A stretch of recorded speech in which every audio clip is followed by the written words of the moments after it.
And I remember looking out the window and just being so sad. It was probably one of the saddest moments I had as a kid. Like, take a step back and just have empathy first. You can always change. You can always work on things. You can always fix problems. You can always grow.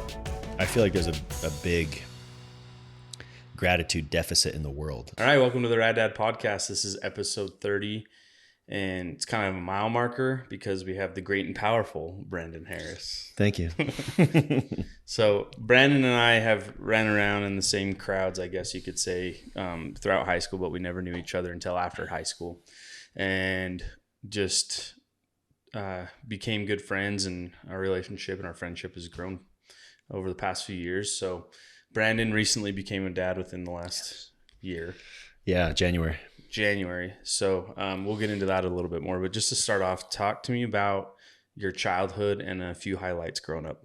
Lots of highs and lows in my childhood. It started in Georgia, where I was born, in Atlanta.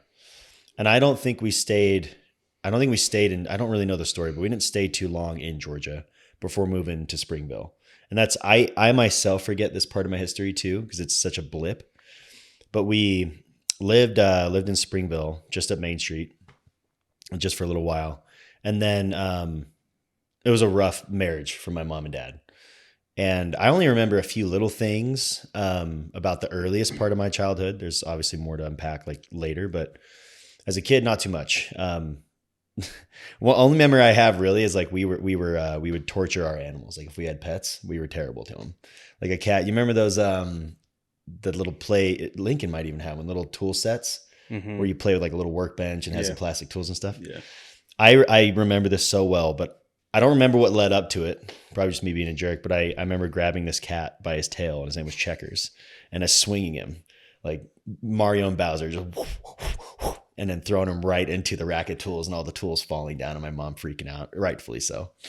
And that was, anyway, we were chaotic. So we stressed both my parents out, but animal torture is one of the sure signs of a serial killer. Well, I haven't made it there yet. I'll let you know when I cross that milestone.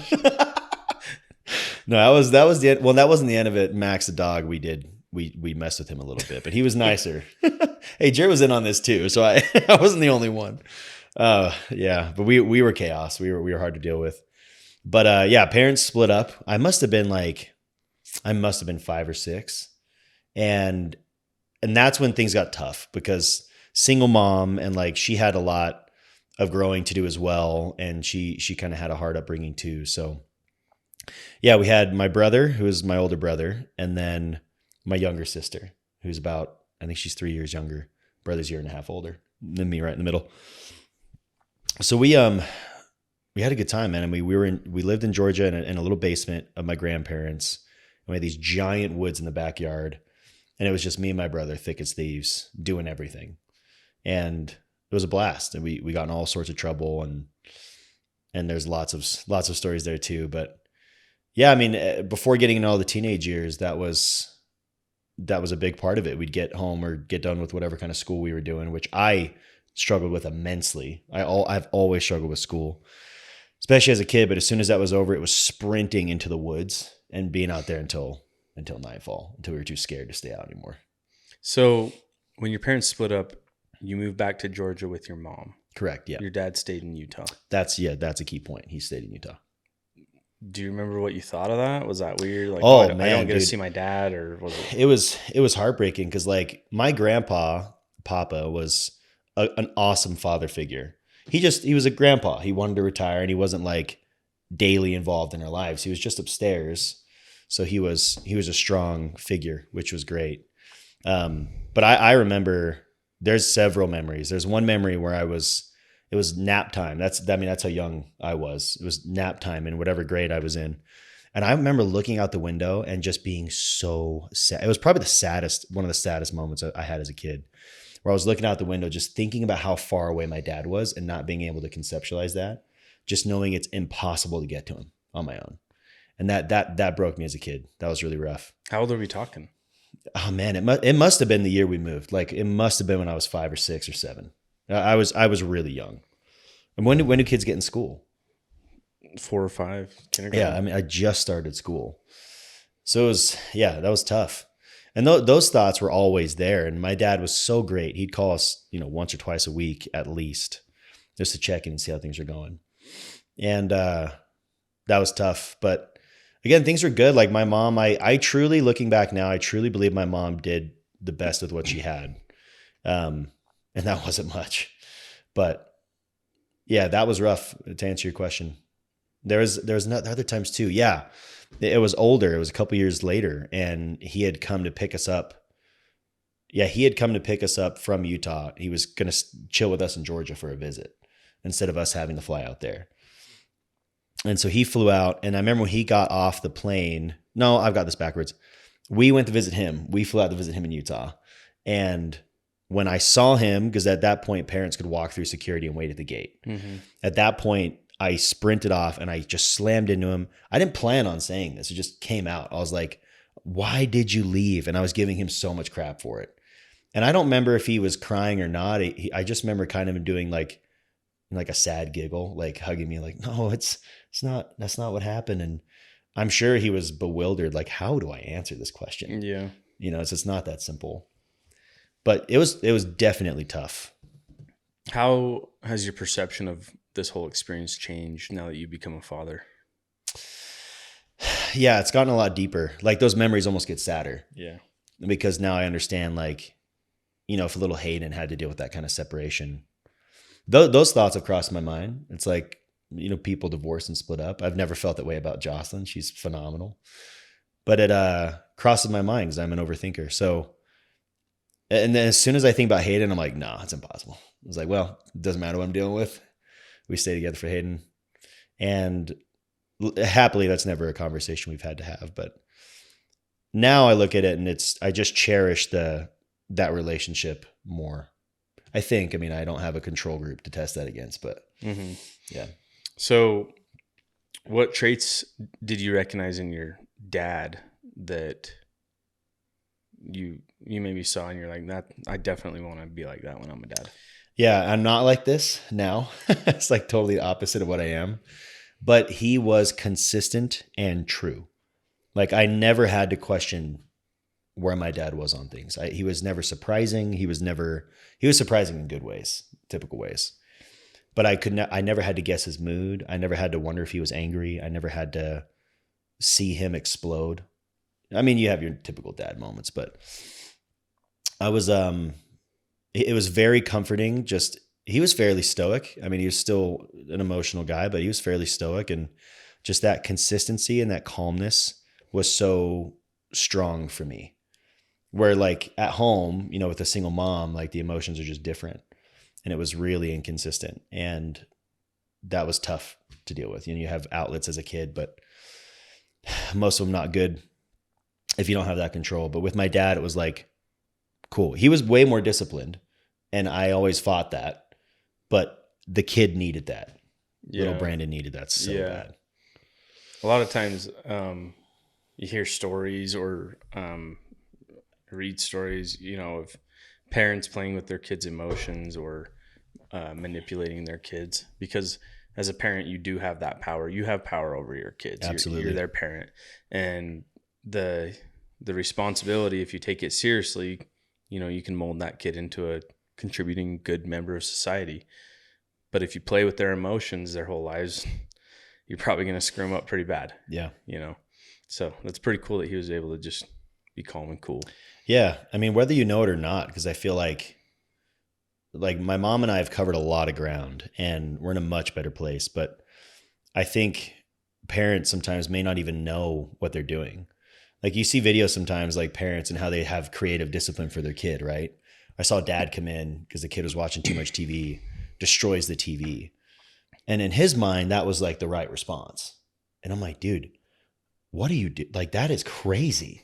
Like now it was a girl nonetheless too. And I'm like, she might be a brat, but dude, like that's behavior. A, she's getting acclimated to the behavior. So what kind of man are you setting her up for?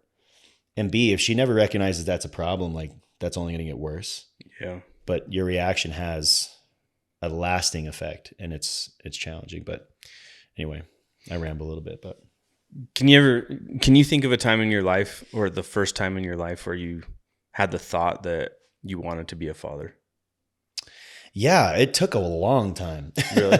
I always knew I would. It was more of like a I will be a dad. But dude, to be totally honest, it may have been when Jocelyn was pregnant. Like I was like, yeah, we're gonna do it because I know I want to. But I didn't have like this. I see some guys, they get married like we have other friends who are like, I'm gonna be a dad. Like I will be it. I'm so excited to do that. And I'm like, I don't know, dude. I kind of like having my own schedule and going out when we want and having our own money. But when she was pregnant, I had a lot of time to think about it, which maybe the wrong time to think about being a dad, but I already knew I was going to do it. But it was, near the end of that pregnancy, I was like, I mean, whatever happens, I don't know what's coming. I don't know how I'm going to handle stuff, but I'm going to decide to handle it as best as I can and give this kid the greatest life I can give until he's on his own and can set it up himself. But so I would say it was a lifelong kind of commitment, but you never thought, like as a teenager or early 20s or anything, you never thought of Brandon as a dad? You never played situations? Yeah, I didn't think of anything. No, really. Like at least of which a dad. You didn't think? No, I didn't think at all. I acted. I just made decisions. I just did stuff.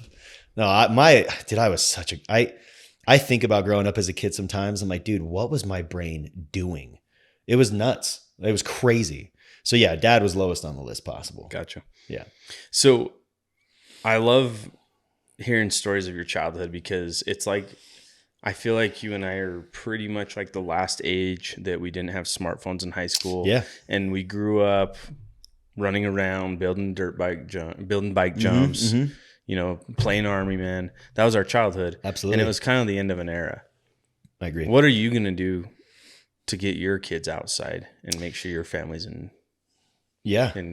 God's beautiful world? We are starting the habits right now. And I'm the indoors guy. Like I have a sweet gaming setup. I have every excuse to sit inside. And I like sitting inside. It's fun. But we have hobbies that we love outside. And Jocelyn, thankfully, she's a sun girl. She loves being outside. She's always on the porch. Like if I can't find her in the house, she's always on the porch with Hayden chilling, regardless of the weather. And it's covered, so it's fine. But we just invested in a ton of camping gear. We bought this 12 by 12 giant house tent, and it's great. We took it out last weekend to camp, and the first night I was worried sick, dude, because it got really cold. Yeah, and we did not have the gear ready to like keep a baby warm. Like, oh, dude, it's the middle of summer. We're hitting almost 100. We'll be fine. Not in Fairview. It was below 40, and I'm sitting here like, babe, like you gotta hold him when you're sleeping, like this kid might die. Like I'm so scared, right? And his little face is cold. And I was like, dude. So thankfully, another great dad, my brother brought up a heater for me. We got the little heater going in there, propane one, and it was perfect. So Hayden did a lot better. It was definitely a first for him as it was for us, because his behavior was he was just stressed. You could tell. But we were okay with that. We're like, that's not going to prevent us from continuing to do it. Yeah. Right. So honestly, it's keeping the habits like fishing. I cannot wait. As soon as he has the strength to grasp a fishing pole, we're going. And I told Jocelyn, I was like, hey, as soon as he can talk and walk, we're out. Whichever one comes first, we're gone. Yeah. Yeah. I love that you guys made that leap and took him camping at such a young age, because I've had discussions with other parents and seen some videos and stuff. And it's like, when do we take our kids to camp or to fish or on their first flight or their first road trip? Look, no matter what adventure you choose to do with your kids, it's going to be hard. Yeah. Because you have a kid. Like, right.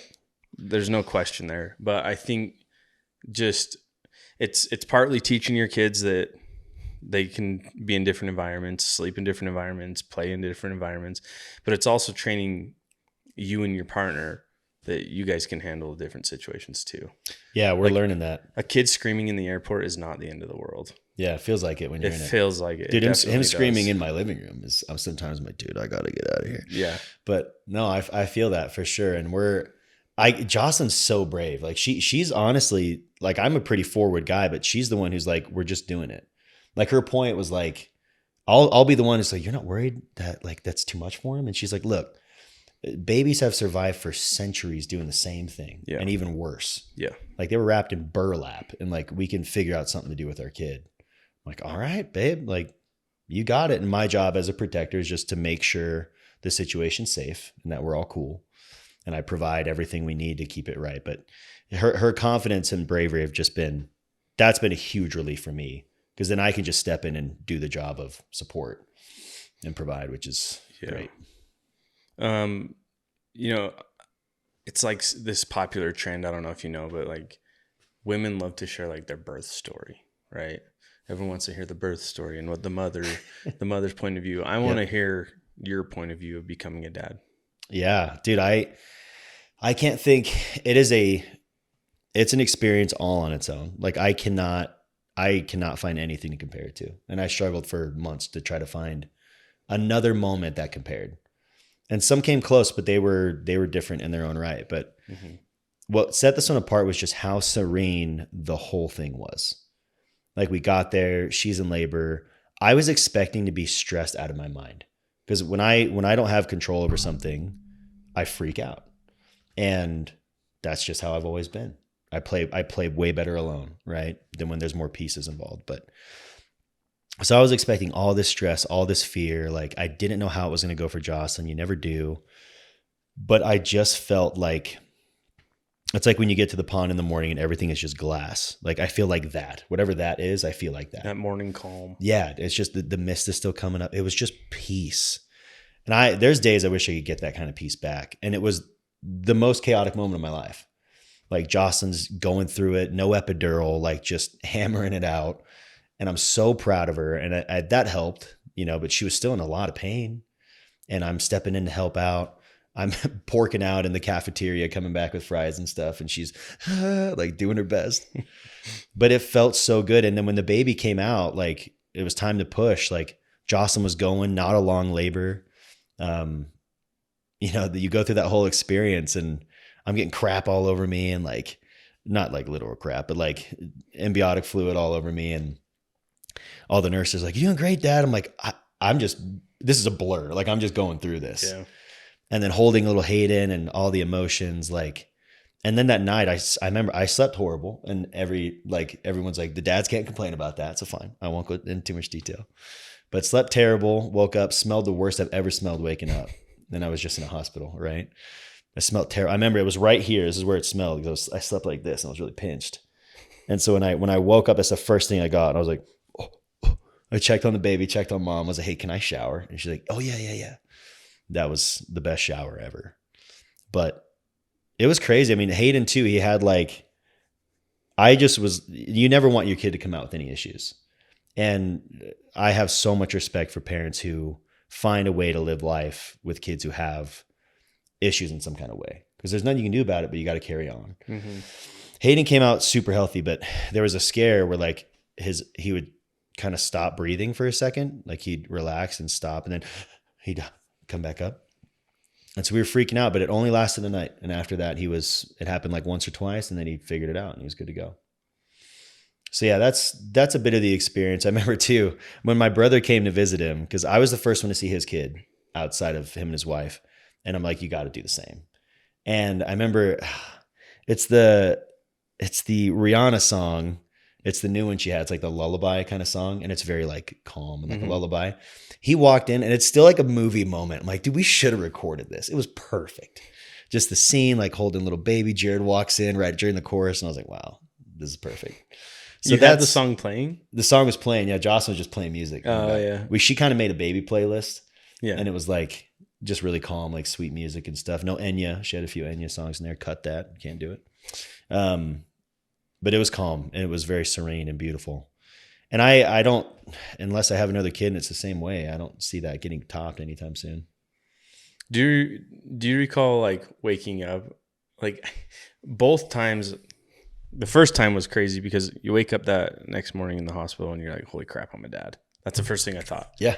I'm like, I have somebody else I have to care for above my needs. No, it's such a change. And then like the second time 8 weeks ago, it was like, I have 2 kids. Yeah. Oh my gosh. I can't imagine. Like it's 2v2 now. I can't imagine. Katie and I versus them, and somehow they have the advantage. Yeah. But there wasn't, I don't want to say there was a weight to it, but like it was just like a newfound responsibility, but also a newfound purpose.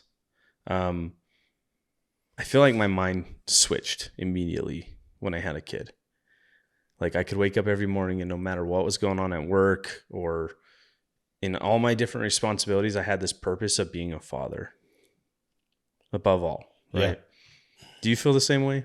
What changed in your mind? Yeah, it's not been a switch. Like for me, it's definitely been something I've had to grow into, because I think I'm just really selfish. I maybe I'm being hard on myself, but I'd built this kind of life of comfort and routine that I really enjoyed. And Jocelyn's so supportive of it all. Like it's this great balance. So he comes in and like, I never felt resentment towards him, but I was like, I know I'm responsible, and it has kicked me in the gear. Like I'm self-employed salesman. And so I make my own hours and I'm not monitored. Like it's all up to me. Right. So my call volume like doubled. Like I took on way more work, and it has been so much easier to take on that work. Like it was your choice to take it on? Yeah, like, hey, do you want to open up your schedule? Like we could. This is after give Hayden you more. Was born. After he was born, like we could give you more. I'm like absolutely, like no question. So it's been easier to get into work, which is crazy because my whole life it has been almost impossible to motivate myself to do work. But it's been much easier to get stuff done and work later. And I don't want to be that way, of course, when he's older and we're actually hanging out, and I still find plenty of time to hang out with him. Middle of my day is pretty open, but he's pushed me in a lot of ways. Like the noise is what surprised me, is like just the screaming, the crying, the shrill high pitched stuff. It's still to this day, like sets me where I'm like, there's times I feel I'm such a jerk because I look at my wife, I'm like, Jocelyn, can you just pick him up? And because I'm like typing her, I'm on a call or something. And she's like, yeah, like, whoa. And I'm like, I'm sorry, I'm just stressed out. Like this is new for me. And it's been 6 months, but it's getting a lot easier. It was crazy too. There was, it was a recent moment. Like we went camping and just a couple weeks ago, 2 weeks ago. And I was just like, I could not get away from him after we got home. We sat him in his little mamaroo, got him all cleaned up in a bath, sat him in his mamaroo. He started hopping around in a little thing.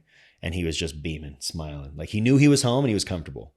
I'm like, oh my gosh, I can do this. I love this kid to pieces. Yeah. And since then, it's changed. I don't know how. I think something to do with camping, but a lot's changed. But for me, yeah, not a switch. It's definitely been piece by piece. I'm growing into it. Where like my selfish desires of wanting to stay on my task and do my thing, it's getting easier to get away from, like break out of just focus and grind mode and get into like support and hanging out and being with him and like making him a part of my day, making him a part of that routine that I love. But I'm not to the point I want yet either. Like I still get more stressed and I still get more annoyed and frustrated than I want to get. And every time it happens, I'm like, still gotta go. Still got room to grow, dude. Yeah. Trying to figure out in my head how to put this. I don't want to say, I don't know the statistics. I don't know how many good dads and rad dads are out there, but I do feel like there is a group of dads that is trying harder and doing better than the world thinks. Yeah. Because I see this trend, this positive trend. And like I said, it's not every father out there, but there is a positive trend that I'm noticing where dads do want to be more involved with their kids. There's no longer the go to your 9 to 5, come home, crack open a beer and play on your phone. Yeah. There are dads out there that want to involve their kids in their lives. That have hobbies and want to involve their kids, invite their kids, and just be around their kids. So in a world where the family is constantly attacked, I think there are still positive things happening, and that's definitely one of them. I definitely agree. Like there's a multitude of examples of like, you look at a guy and you're like, that's a powerful dad. But I bet if you sat him down, a lot of them may not feel that way. They would like identify a lot of faults in their process and like in their identity too. But I agree. I think you and I come from a generation where our dads were less of the friend, right? We're like, I'm not your friend. Like I'm your father. And there's more of I don't know, your dad was my dad is one of my best friends now. But again, he was that strong figure that I needed. And it wasn't friend-based. It was discipline, authority, and like structure-based, which perfect for me. But now, I'm like, how do I provide that and still go fishing and like hang out get Hayden a gaming setup and we hop on COD or whatever. I don't play COD. COD sucks, but we hop on some game, right, and hang out. How do I do that and like still have him respect the authority end? And I think there are definitely ways to do that. And I don't know them all because I haven't even tried them. I see what some parents are doing and I really like the way things are going. And it's about like honesty, communication, allowing kids to question the rules that you expect them to follow blindly. It's allowing them to question that and then letting yourself question those too. Because like we all come into this with dogma. There's things we've just picked up on and kept going with without ever thinking about, where our generation is getting really good at breaking down their beliefs and breaking down what they grew up with. Yeah. I think it's a mix of that, but we'll see how it goes. Which can be dangerous, or it can be used in a very positive way. We can restructure the right way to raise children, you know, and that is that there is not one right way. Yeah, I agree. Everybody's backgrounds are different too. Like some people just have to work with what they have. Like if you haven't gone, I saw a TikTok, dude, it was this black guy and his little girl, and he gave this big spiel about, you know, going and working on yourself. He's like, please, before you have kids, go get help. Like, it doesn't matter how good you think you are. I think that's a big part of it. Like looking inwards, figuring yourself out. And you always will. Like, I don't think you can fix yourself before you have a kid. Like it just is a process that happens for life. But yeah, that needs to be a big focus too. And that's a point. I think our generation is doing that more often. We're digging a little deeper and trying to fix our own issues. Yeah. Where before therapy was kind of like a taboo. Where whether it's therapy or just reading or like trying to find ways to correct ourselves is way more accepted now than it was. And I think that's to our advantage. So as we've been friends throughout the years, from an outside perspective, I have noticed changes in you. How have you made those changes and what are those changes? And I'm talking about like your mentality and outlook on life. Yeah, I'd love to hear what you have in mind, but I'll go through the ones that I know personally. I was really like, I feel this is so funny too, because I feel like all these changes happened in the last 2 years. Like there was literally a period in my life. I was just telling when we were camping, I was telling my family this. I was like, I don't think my brain started really working until I hit 30. When I was like, wow, things just start making sense. Or like, I noticed my peers aren't like catching on to things. It's like just random stuff. But some of the changes for me, I just feel like my thoughts and like my ideas and like my interests were all so scattered and crazy. Where now I have a very clear cut idea of what I'm into and what I like and what my strengths and weaknesses are. I mean, growing up too, some of the changes you would have noticed, I was pretty reserved. Like I didn't like socializing. I hung around like loud people so that I could enjoy kind of like their personality at a safe distance, but still be part of that group, that cool group, but watch them all go nuts. Where now I'm not crazy by any means, but I'm more than happy to take a spotlight in a social conversation. We're at dinner and I got a funny joke. It's a little edgy. Yeah, heck yeah. I love that. That's been huge. You're on a podcast. I'm on a freaking podcast and I feel good here. Like if 16-year-old me would be tripping and trying to be relevant and cool, where like, the difference between then and now is I feel way more comfortable in my own skin. That doesn't happen overnight. Oh, no way. What have you done to make those changes? A lot of introspection. For me, it was like... But how do you know how to do that? Pain. Really? So this is how the process went for me. And I spent a lot of time talking to my therapist about this. My process of figuring myself out was something bad would happen. I would feel bad. And I was so set on not feeling bad anymore that I had to solve whatever that problem was. And so my brain would go into like, you ever seen Sherlock Holmes with Benedict Cumberbatch? Mm-hmm. It would go into something like that, where like it was just so hyper focused where I could eventually dial it in really quick to what the problem was. Okay. So let's say I said like a girl called me something stupid, or a girl called me stupid, because that was actually pretty frequent. Girl called me dumb. It would hurt my feelings really bad because I'm a pretty sensitive guy. So I would think about that over and over and over. It's like, what would have made her say that I was stupid? And I would obsess over it for weeks. Just try and dissect yes, it. and until finally I would notice a pattern. Like maybe my friend called me stupid for something similar that I did.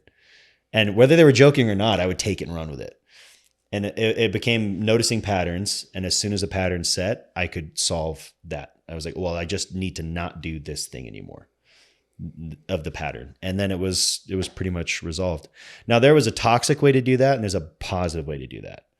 And without any guidance, it was mostly toxic, like a lot of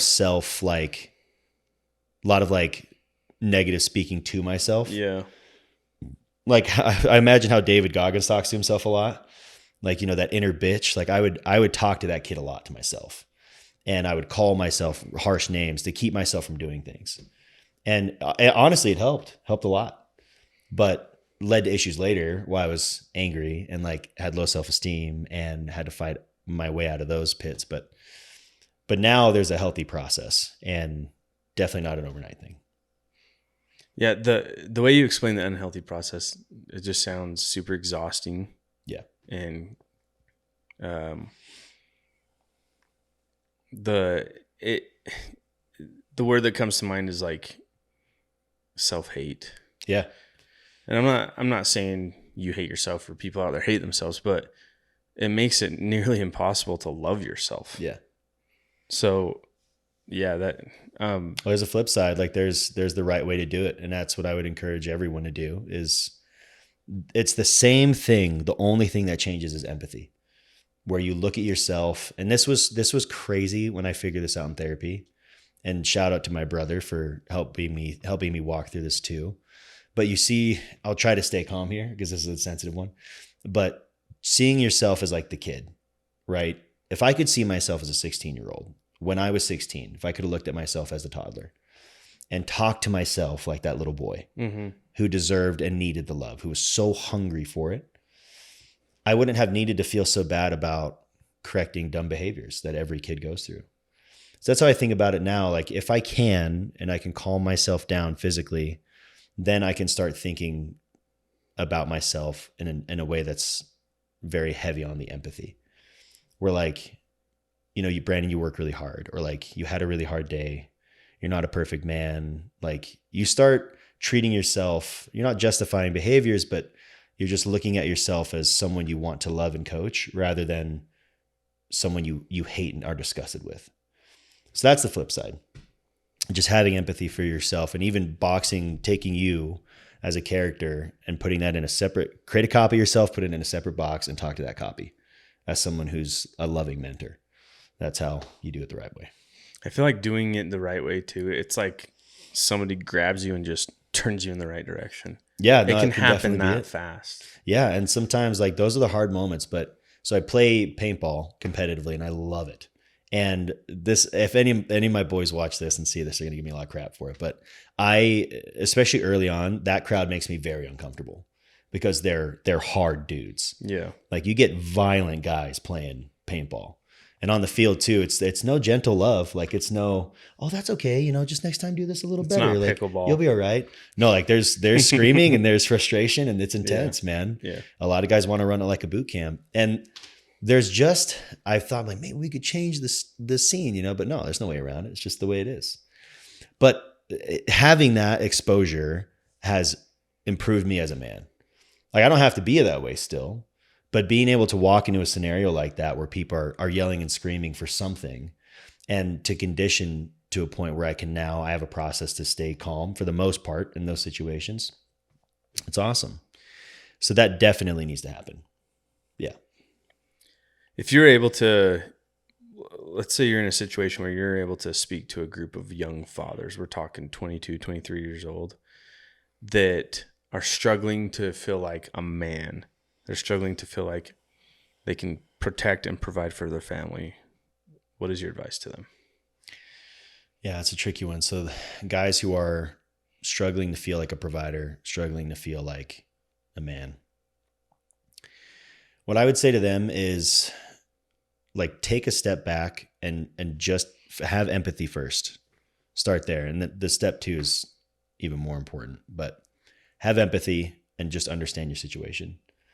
But you must break out from the man you are. If you truly feel that way and like you aren't providing and you aren't doing enough, or you aren't actually like being the man you want to be, you have to take action, physical action. Like if you don't feel like you're in the physical shape you want to be, that's the easiest one. It's hard, but you get out of bed in the morning, start with the physical action, move toward physically what you want to be. I'd also say mentally, like latch on to someone who's doing it. Like if you see someone in your life who's doing it, spend time with them. You don't need to ask them to take you on some mentor like retreat. You don't need to pay a bunch of money to get coaching. You don't need to go buy a course. You don't need to follow some YouTuber. Go interact with someone in your life and just try to hang out with them more. And then eventually, you know, who you surround yourself with is who you become like. So it's crucial that your closest 5 people are awesome.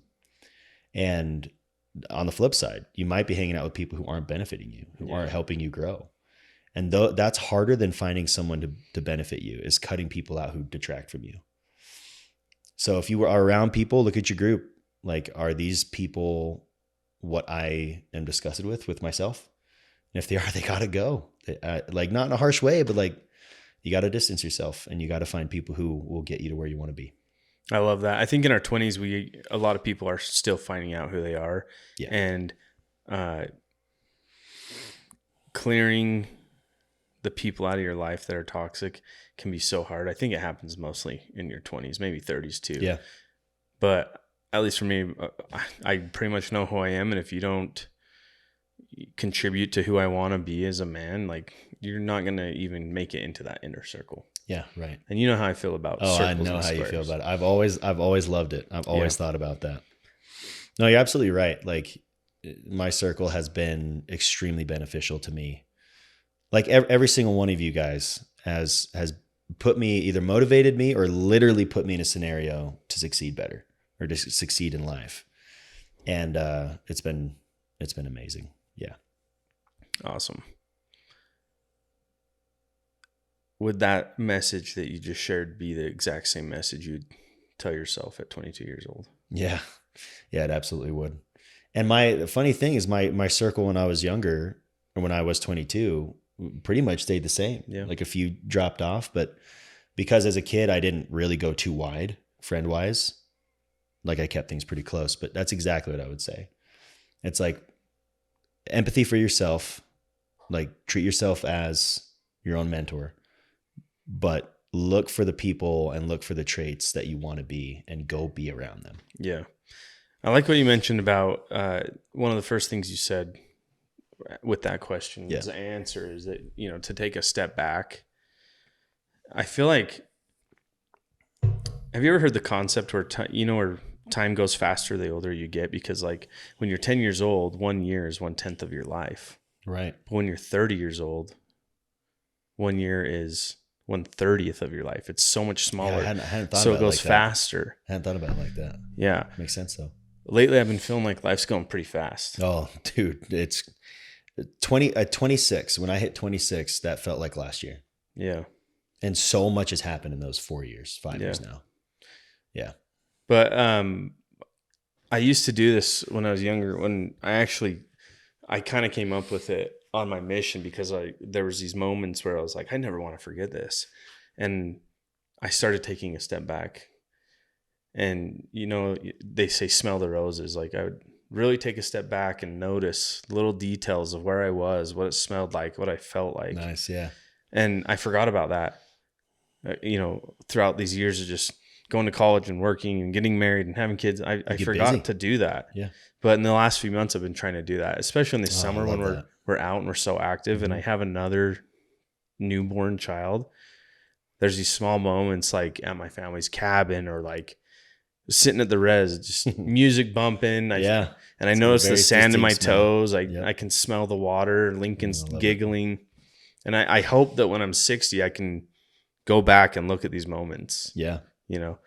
No, that's a great way to log memories too. And I'm going to have to do more of that because I don't do that enough. And I feel like my memory slips. Like, I'm like, dude, those 5 years, like there's so much I don't remember. And luckily I have friends still and people like remind me of stuff. I'm like, oh my gosh, that was amazing. Yeah. But you're right. When I think back to my fondest memories, those details are going through my mind. the smells, the sights, what was I hearing, what was going on. And sometimes the memory is still a little blurry, but I still know what happened. Yeah. Yeah, that's awesome. So I want you to really think about this before you answer it. Okay. And then I'll have a follow-up question. Perfect. If you had the chance to talk to 15-year-old Brandon for 5 minutes, would you? If I had the chance to talk to 15-year-old Brandon, would I? For 5 minutes. I want you to think about who you are, because all those decisions and experiences brought you to where you are. That's exactly what I'm thinking about. For 5 whole minutes, no. For 5 seconds, yeah. But 5 minutes, no. What do you say in 5 seconds? I latched on to little moments as a kid. So if it was 15-year-old Brandon, if it were me now, and if I went up to little Brandon, 15-year-old Brandon, not too little, I was pretty tiny, like less than 100 pounds. But if I were to walk up and just say, hey kid, you look good, or just some little thing, that kid would have latched onto that forever. Because I have moments like that. I remember little things like that where an old person just said something nice to me when I was kind of being a punk, hung on to that. So for 5 seconds, yeah. But you're right. You can't beat that point of like everything else I went through for the rest of those 15 other years. I had to go through, had to happen. Yeah. I would have said buy Bitcoin. Yeah, that's a really good one, especially now. Bobby Kennedy going off on that. Whew. No, I'm just messing with you. Yeah, I know. My business partner, Zach. Yeah. We set business goals every year, and him and I feed off each other's energy. And it was our first year of business last year, and we were so hyped. We had these big goals, and dude, we got kicked in the pants. Just a new business starting, and it was a grind, and it was hard. And at least I was pretty bummed at the end of the year, because I'm pretty big on the law of attraction. I felt like we really put all we had into it, and the year just didn't go how we wanted it to. This year's going a lot better, and I think the biggest reason it is because of what we experienced last year. We experienced such hardships that anything else that happens in the business, it's just not going to affect us. Yeah. No, that's a great point. And it didn't go the way you quote unquote wanted it to go, but it went the way it needed to go. Yeah. Exactly. So law of attraction still probably did its job. So I think 2023 is the year that we wanted in 2022. Yeah. No, that's awesome. It seems to be going really well. Like we've had chats, and eventually when I get a freaking house, you guys will do my garage in there. I'm excited for that. Yeah. You guys do beautiful work. So if you were to invent a tool belt for fatherhood, what attributes are on that tool belt? Yeah. I thought of like physical things for a second. I was like a bottle of Tabasco for sure. But if we're talking about ethereal aspects, I would say courage, because fear is not something I deal with very much. And I haven't since I played football. Fear does not come up a lot. It's coming up more than ever now, though. So courage, you're going to need it all. You're going to need all your courage. Maybe this is cliche, but it's still true, is just discipline. Like you're going to have your routines are only going to have to get tighter. Yeah. If you want to keep it up, like if you want to keep working out and you want to keep eating healthy and you want to keep doing your sports and keeping your little hobbies, you can't slack at work. You can't fall behind on stuff as often. You have to be pretty structured. So your discipline's huge. Have to have the discipline. Improve that. Keep working on it. Patience. I've never had enough patience. But patience for yourself, patience for your spouse, patience for that little baby, your surroundings, like learning to breathe before you speak or even think, like breathe first. Patience is humongous. I'd also this is maybe kind of multifaceted, but your moral base, like what got you here was probably your moral base. Meaning, like, for me, it's my religious beliefs, pretty concrete of what that is. But other people who maybe aren't religious still have like a moral code or motivation they live by, whether they know it or not, or they're public about it or not. Hold that. And it may change. Like you may need more, you may need less, honestly. But don't abandon that outright, because that to me has been a crucial foundation for being a dad. I love it. Talk to me about your views on gratitude. Yeah. Does it play a role in your life, or? Yeah, I feel like there's a big gratitude deficit in the world. I think people are used to just getting what they want quickly. And some of the people that bother me the most, without saying names, some of the people that bother me the most are the most ungrateful people. And it could be little things, like there's a phrase, and I don't know how you feel about this phrase, but there's people who have brought it up before, whether it's been a leader or just another coworker or someone on a team, where they're like, I'm not going to thank you for doing your job. And that's always pissed me off in a way. I'm like, why not though? Like, no, I get the point. Like I do get the point. Like, oh, you did what you were supposed to. That's not worth praise. I don't believe in that.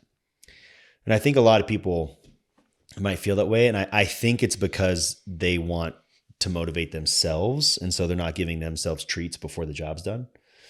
And that's cool. But I don't know, man. I think it goes a long way to just say, hey, man, I'm grateful for that. Thank you. And it can be everywhere, to your God, to your spouse, to your kid. Like Hayden has no idea what I'm saying, but he'll give me a stupid little smile. That's super cute. And I'll say, hey, thank you for being here. Like you have no idea what you're doing, but like, thank you for just being a chunky little underweight boy who's happy to see me. Thank you.